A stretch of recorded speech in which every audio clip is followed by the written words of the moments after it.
오늘은 오직 야훼를 앙망하는 자, 이런 제목으로 함께 은혜를 받고자 합니다. 이스라엘 왕국은 솔로몬의 아들 르호보암이라고 하는 왕이 즉위할 때에 남쪽과 북쪽이 분열되고 말았습니다. 북쪽의 이스라엘은 10지파가 뭉쳐가지고 이스라엘 왕국이라 이렇게 이름을 지었어요. 남쪽의 이스라엘 왕국은 더 이상 이스라엘이라고 하는 말을 쓰지 않고 다윗 왕이 속한 지파, 유다 지파가 바로 다윗 왕을 배출했습니다. 그래서 유다 왕국 이렇게 이름을 지었습니다. 유다 왕국, 이스라엘 왕국 분열이 됐습니다.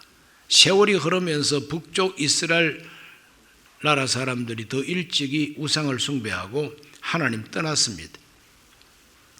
성전이 없다 보니까 믿음도 없어졌어요. 그래서 건물이 참 중요합니다.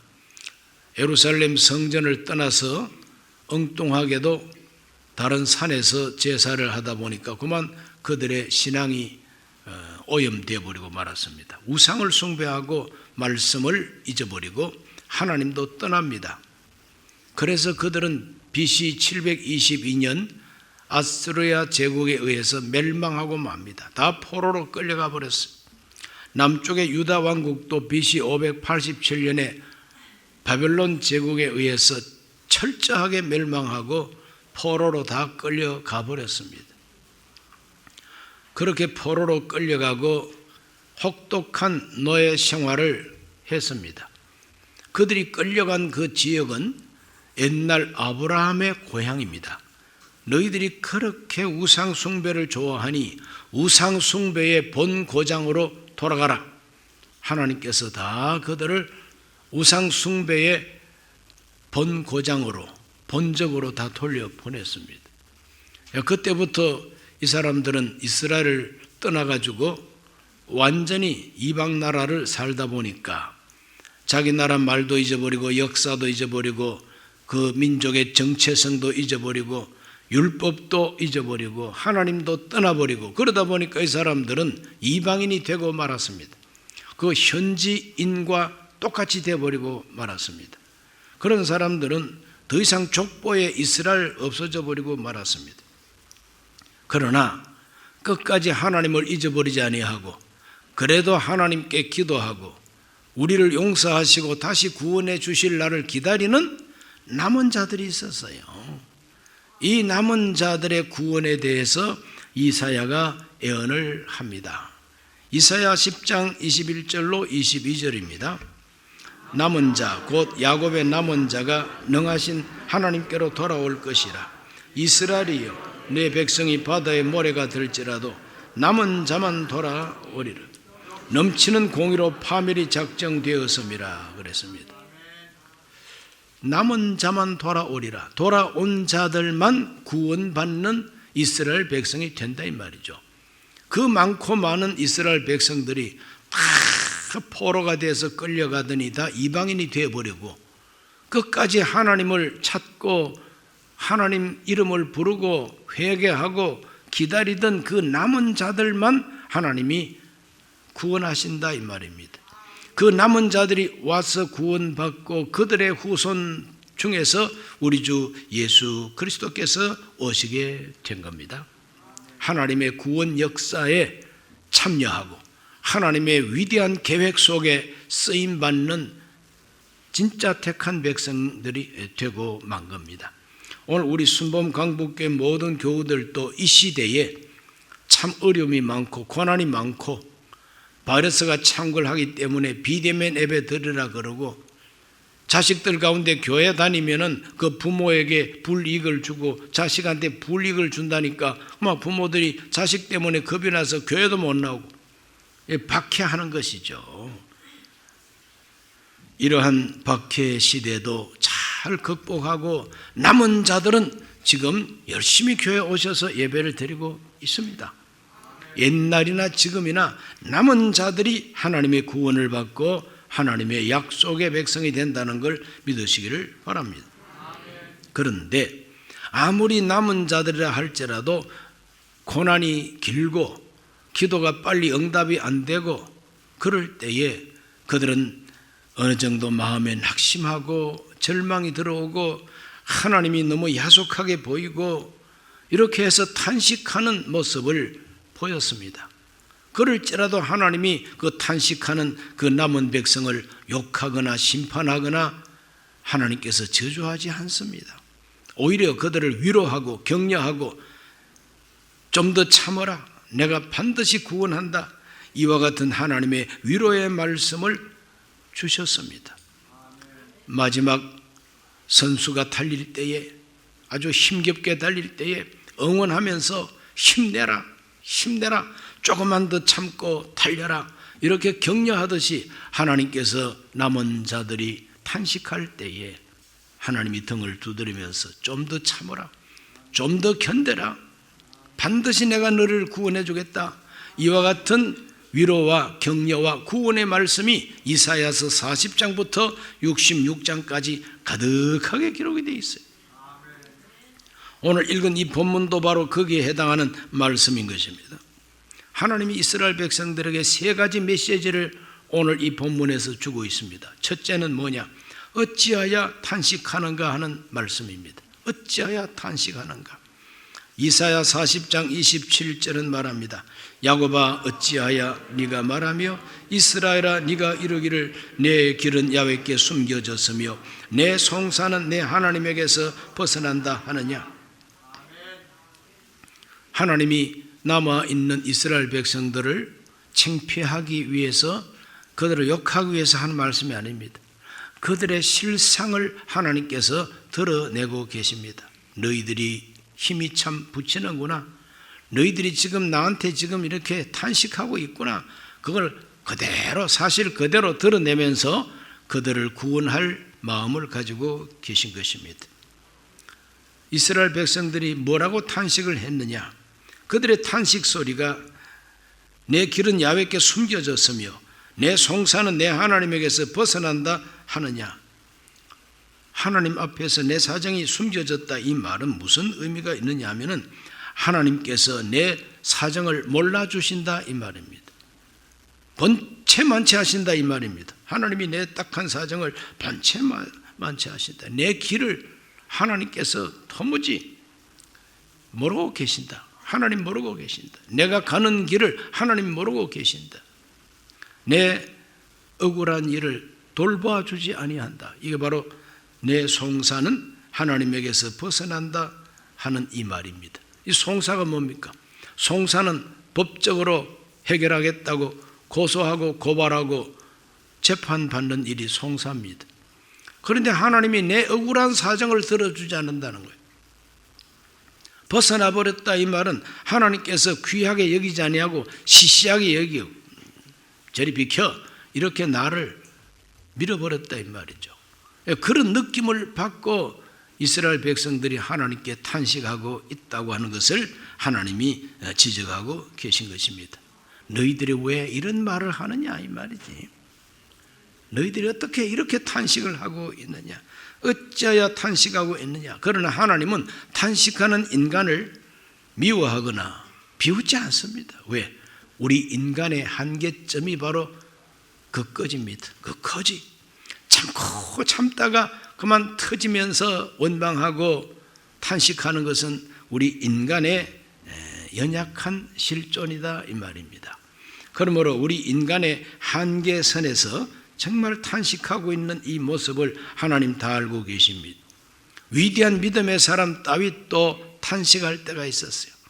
다윗이 얼마나 탄식했는가를 읽어보면 시편 6편입니다. 6절에서 7절 말씀 읽어봅니다. 내가 탄식함으로 피곤하여 밤마다 눈물로 내 침상을 띄우며 내 요를 적시나이다.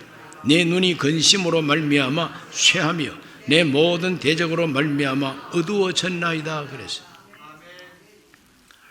다윗은 자기 대적들 때문에 너무 억울하고 그래서 탄식합니다. 탄식함으로 피곤합니다. 밤마다 눈물을 흘리는데 얼마나 많이 흘렸는지 눈물로 내 침상을 띄운다 그랬어요. 눈물 바다에 내 침대가 배가 돼가지고 둥둥 뜬다, 이런 표현을 하고 있습니다. 내 요를 적십니다. 눈물로 벽에 머리를 적셔본 적이 있습니까? 눈물로 내 잠자리를 적셔본 적이 있습니까? 그만큼 인생이 고달프다는 거예요. 사람 사는 게 그래 쉽지 않고 호락호락하지 않습니다.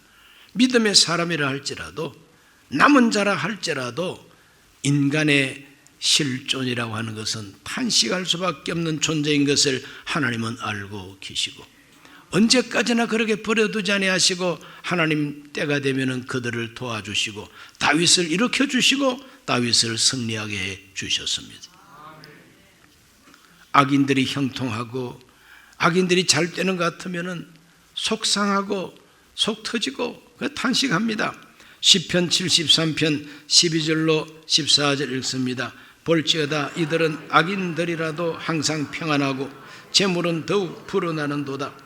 내가 내 마음을 깨끗하게 하며 내 손을 씻어 무죄하다 한 것이 실로 헛되도다. 나는 종일 재난을 당하며 아침마다 징벌을 받았도다. 그래서 양심 따라 살고 진실하게 살려고 내 손을 깨끗하게 하면서 살려고 얼마나 힘쓰고 노력하는데, 저 악인들은 잘 먹고 잘 살고 재산만 자꾸 늘어가고 그들은 환난도 없이 평안하기만 한다 이거죠. 나는 이게 뭐냐 이거죠. 양심껏 살려고 하는데도 나는 이것이 무엇이냐 탄식합니다.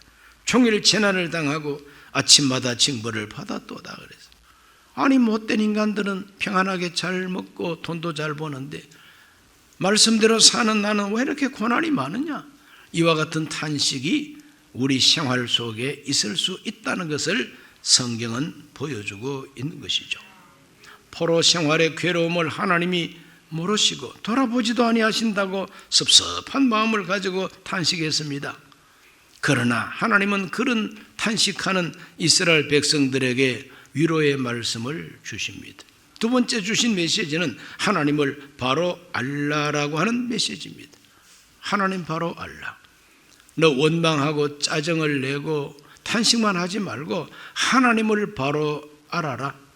하나님을 제대로 모르니까 탄식만 계속하는 거 아니냐 이 말이죠. 그래 탄식하는 그 백성을 하나님이 미워하거나 저주하거나 부끄럽게 하지 아니하시고 하나님을 알라. 네가 인간인지라 그럴 수밖에 없음을 내가 안다. 그러나 이제 정신을 차리고 하나님을 알아라. 그러면은 그 모든 탄식을 극복할 수 있다고 하는 뜻인 것입니다. 이사야 40장 28절에서 29절을 다 같이 읽어봅니다. 너는 알지 못하였느냐 듣지 못하였느냐 영원하신 하나님 야훼 땅 끝까지 창조하신 이는 피곤하지 않으시며 곤비하지 않으시며 명철이 한이 없으시며 피곤한 자에게는 능력을 주시며 무능한 자에게는 힘을 더하시나니. 그랬어요. 하나님을 그동안에 어떻게 알아왔느냐 이 말입니다. 너는 들어보지도 못했느냐, 너는 알지도 못하느냐. 하나님은 영원한 하나님이 아니냐, 하나님은 땅끝까지 창조한 하나님이 아니냐. 하나님은 피곤하지도 아니하시고 곤비하지도 아니하시고 명철이 한이 없고 능력이 무한하신 하나님, 힘을 더하시는 하나님이다. 하나님께서는 더해 주시는 하나님이다 이거죠.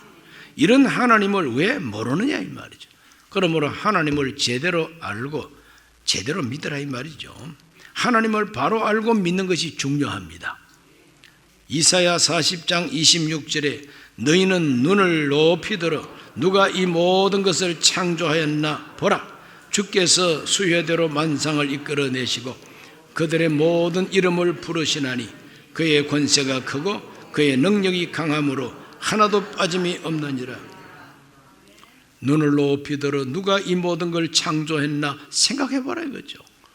저 하늘의 태양을 바라보고 달과 별을 바라보고 이 땅 위에 있는 저 파도 치는 바다를 바라보고 산과 나무와 대자연의 이 웅장함과 신비함을 바라보고 누가 이 세상을 창조했나 생각해보라.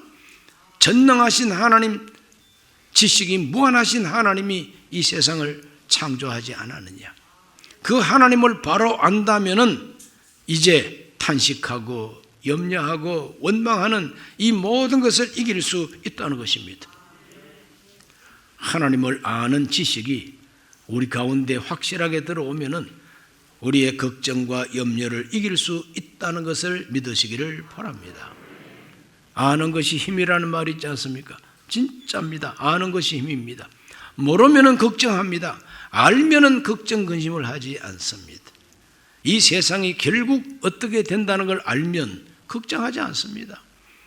마지막을 바로 기다릴 수가 있는 것이죠. 나를 찾아오는 저분이 내 아버지시다. 저분이 나를 도우러 온다는 걸 알면은 그 사람 때문에 두려움이 없습니다.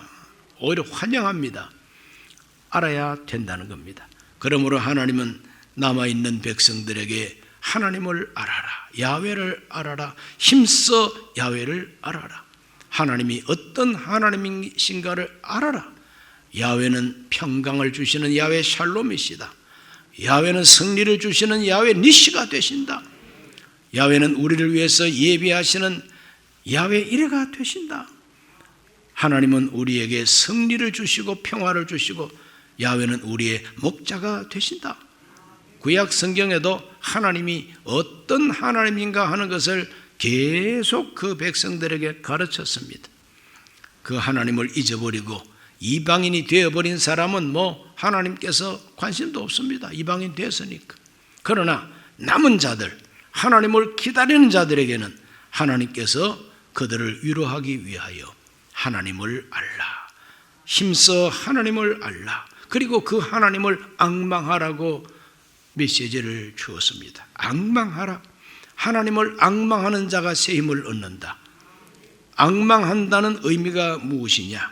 그건 바로 간절한 마음으로 하나님께 소망을 두고 그 하나님을 우러러보고 그 하나님이 주시는 도우심과 구원을 기다리면서 부르짖는 것이 바로 앙망하는 것입니다. 앙망한다 그러면서 기도가 없으면 그거는 거짓된 앙망입니다. 앙망한다는 그 자체가 하나님께 소망을 두고 기다리면서 어떻게 기다리냐? 기도하면서 기다립니다. 부르짖으면서 기다리는 것입니다. 이렇게 하나님 앙망하는 자가 새 힘을 얻는다는 것입니다. 오늘 우리 모두가 새 힘을 얻게 되시기를 바랍니다. 그래서 이 앙망하는 신앙을 가지고 우리 교회에서는 성령 대망회라고 하는 금요 기도회 이름이 지어졌어요. 대망한다는 것이 앙망한다는 겁니다.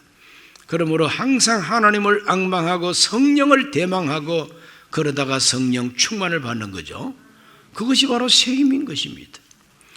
자, 이사야를 읽기 전에 앙망하는 자의 모습을 우리가 살펴보면은 옛날 다윗은 참 위험한 때를 보냈습니다. 그 위험한 때에 하나님을 앙망하고 구원받는 체험을 노래했습니다. 시편 34편 5절에서 6절을 다 같이 읽습니다. 그들이 주를 앙망하고 광채를 내었으니 그들의 얼굴은 부끄럽지 아니하리로다. 이 곤고한 자가 부르짖음에 야훼께서 들으시고 그의 모든 환난에서 구원하셨도다 그랬습니다. 이 곤고한 자가 부르짖음에 하나님이 들으시고 모든 환난에서 구원해 주셨다 그랬어요. 그러므로 앙망한다는 것은 바로 하나님께 부르짖는 것입니다. 주를 앙망하고 광채를 내었으니 이와 같은 시편은 언제 지어졌느냐 하면은 다윗이 장인에게 쫓겨가지고 추격을 당했습니다. 더 이상 유대 땅에서는 피할 데가 없어요.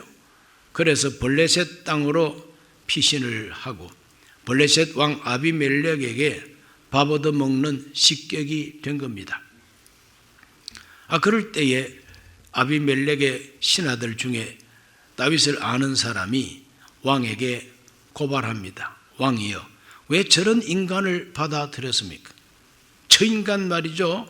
옛날 우리 대장, 우리의 용사 그 골리앗을 돌멩이 하나 가지고 쳐 죽인 사람이 바로 저 사람입니다. 아비멜렉이 그래. 자세히 보니까 진짜입니다. 아이고, 호랑이를 불러들였구나. 어떻게 하면 저걸 죽이 없애지? 이렇게 이제 여론이 돌아갈 때를 다윗이 알았습니다. 나를 죽이려고 하는구나. 그래서 어떻게 하면 이 소굴에서 빠져나올 수가 있을까? 지혜를 하나님께서 주셨습니다. 미친 척 해라. 그래가지고 다윗이 미친 척 했습니다. 막 침을 쫙 흘려가지고 수염에 막 침이 흐르고 눈을 갖다가 헬렐레 하게 뜨고 어기죽거리고 완전히 그냥 미친 사람 취급을 했어요. 그랬더니 아비멜렉이 아주 그냥 멸시하고 조롱하는 쪽으로 말하기를, 아니 우리나라에 미친갱이가 부족해가지고 수입했냐? 빨리 쫓아내버리라. 그래, 미쳤다고 쫓아냈는데 그게 미친 것이 아니고 하나님의 지혜였고 하나님을 앙망하면서 미친 척했다 이거죠. 그래서 하나님께서 그에게 자유를 주시고 그 생명을 구원해 주신 것입니다.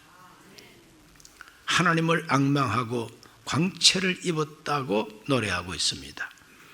또 시편 63편 1절을 다 같이 한번 읽어봅니다. 하나님이여 주는 나의 하나님이시라. 내가 간절히 주를 찾되 물이 없어 마르고 황폐한 땅에서 내 영혼이 주를 갈망하며 내 육체가 주를 앙모하나이다 그랬어요. 이 물이 없고 황폐한 땅에서 하나님을 앙망합니다라고 노래를 했는데 이 시편은 언제 지어졌느냐? 유대 광야에 있을 때가 언제냐? 아들 압살롬이 구테타를 일으켜가지고 아버지를 잡으러 왔을 때입니다. 여러분 한번 생각해 보세요. 내 아들이 날 잡으러 왔어요. 내 아들이 날 죽이러 왔습니다. 군사를 이끌고. 정말 마음이 참 처참하지요. 그러나 다윗은 하나님을 앙망했다 그랬습니다. 물이 없고 황폐한 땅에서 하나님을 앙망했습니다. 내 온 몸이 하나님을 갈망했다 그랬어요. 그럴 때 하나님이 다윗 편에 서셔서 압살롬을 하나님께서 죽였습니다. 요압 장군이 양 상수리 나무에 걸린 그 압살롬의 목을 댕강 날려버리고 말았습니다. 그래서 왕권을 유지하고 다시 예루살렘으로 환궁할 수가 있었습니다. 그러나 기쁨으로 환궁할 수는 없어요. 왜? 아들 죽었는데. 울면서 예루살렘으로 환궁하게 되었을 때 그때 지은 시편이 바로 이 시편이에요. 하나님, 물이 없고 황량한 그 사막에서 내가 하나님을 정말 부르짖고 앙망합니다. 이렇게 하나님을 앙망할 때에 회복시켜 주신 하나님, 그걸 노래하고 있습니다. 오늘 우리 모두가 다 정말 내가 사는 이 환경이 유대 광야와 같고 사막 같다 할지라도 하나님을 갈망하고 앙망할 때에 하나님께서 우리를 구원해 주신다는 거 믿으시기를 바랍니다. 이사야 40장 오늘 본문의 말씀 30절에서 31절은 뭐라고 말합니까? 소년이라도 피곤하며 곤비하며 장정이라도 넘어지며 쓰러지되 오직 야훼를 앙망하는 자는 새 힘을 얻으니 독수리가 날개를 치며 올라감과 될 것이요 다른 박질하여도 곤비하지 아니하겠고 걸어가도 피곤하지 아니하리로다. 앙망하는 자는 새 힘을 준다고 하나님 말씀하고 있습니다. 새 힘을 얻으면 막 독수리가 날개를 치며 올라가는 같은 그런 힘을 주신다는 거죠. 달려가더라도 피곤하지 않다 그래요. 걸어가도 피곤하지 않고 곤비하지 않다 그랬어요. 오늘 우리가 하나님께 기도하고 앙망하고 새 힘을 얻으면 곤비하지 아니하고 피곤하지 않고 힘을 얻어서 올라갈 수가 있다고 하는 것입니다. 그러니까 이 힘이 신비한 힘입니다. 이 힘은 박하서 먹고 올라오는 힘이 아니에요. 홍삼 구워 먹고 올라오는 힘이 아닙니다. 이 힘은 산삼 끓여 먹고 오는 힘이 아닙니다. 이 힘은 신비한 힘입니다. 성령의 능력입니다. 하나님께로부터 오는 힘입니다.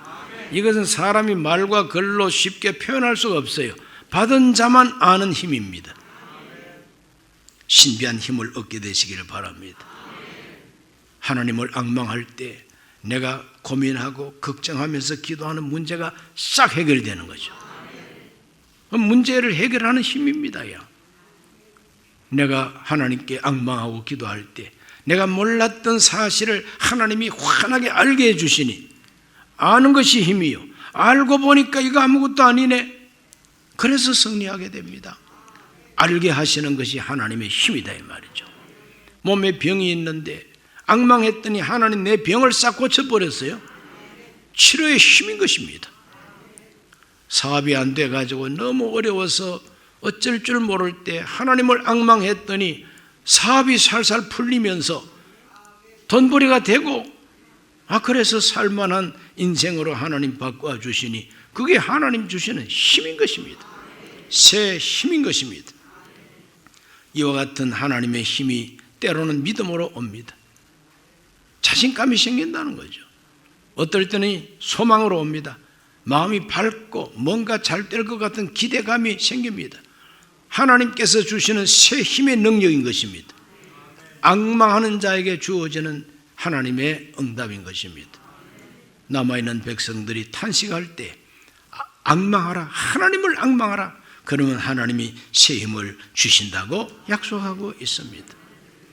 이와 같은 힘을 얻어서 남아있는 그 이스라엘 백성들이 낙심하지 아니하고 이와 같은 메시지를 통하여 위로받고 기다리다가 마침내 BC 538년 고레스 왕에 의해서 해방을 받고 다시 예루살렘으로 돌아올 때에 우리가 꿈꾸는 것 같았도다 이렇게 노래하면서 돌아왔어요. 꿈꾸는 것 같은 기쁨을 안고 다시 돌아왔습니다. 바로 그 돌아온 사람들의 후손 가운데 우리 주 예수님이 오신 것입니다. 크리스마스는 바로 돌아온 자들 때문에 생겨난 명절이다 이 말이죠. 몽땅 돌아오지 않고 몽땅 이방인이 되어버렸으면 하나님의 구원 계획이 완전히 실패죠. 그러나 하나님은 실패하는 하나님이 아닙니다. 남은 자들을 통해서 하나님의 뜻을 이루셨다는 거죠. 오늘 우리가 사는 이 시대에 앞으로 또 어떤 박해와 어떤 어려움이 올지 모릅니다. 지금보다도 지나간 몇 년보다도 더 심각한 어려움이 올지라도 여러분 모두가 다 남은 자가 되시기를 바랍니다. 끝까지 예수 이름을 부르고 기도하고 하나님의 구원을 기다리는 남은 자가 되시고 야훼 하나님을 앙망하는 자가 되셔가지고 새 힘을 얻어 승리하게 되시기를 주의 이름으로 축원합니다. 자비하신 하나님, 오늘 하나님 앞에 나와 예배하는 우리 모든 성도들은 이스라엘의 남은 자처럼 되게 하여 주옵시고 때로는 탄식할 때가 있지만 야훼 하나님을 앙망하고 새 힘을 얻게 해 주옵소서. 달려갈 길을 잘 달려가게 하여 주옵시고 무거운 짐을 지고 가더라도 가볍게 하여 주옵시며 독수리가 날개를 치며 올라감 같은 새 힘을 허락하여 주시옵소서. 예수님 이름으로 기도하옵나이다. 아멘. 잠시 고개를 숙입니다. 오늘 처음 교회에 오신 분이 계시면 조용히 그 자리에 일어나셔서 예수님을 영접하고 새 힘을 얻으시기를 바랍니다. 예수님을 영접하실 분들은 이 기도를 함께 하시기를 바랍니다. 하나님 아버지, 저는 죄인입니다. 어디에서 와서 왜 살며 어디로 가는지 알지 못하고 죄 가운데 살았습니다. 저의 죄를 위하여 십자가에서 죽으시고 부활하신 예수님을 제 구주로 모셔드립니다. 저는 하나님 자녀가 되었습니다. 지금부터 영원토록 주님과 함께 살겠습니다. 예수님 이름으로 기도드립니다. 아멘. 예수님을 영접하신 분들을 환영합니다. 할렐루야.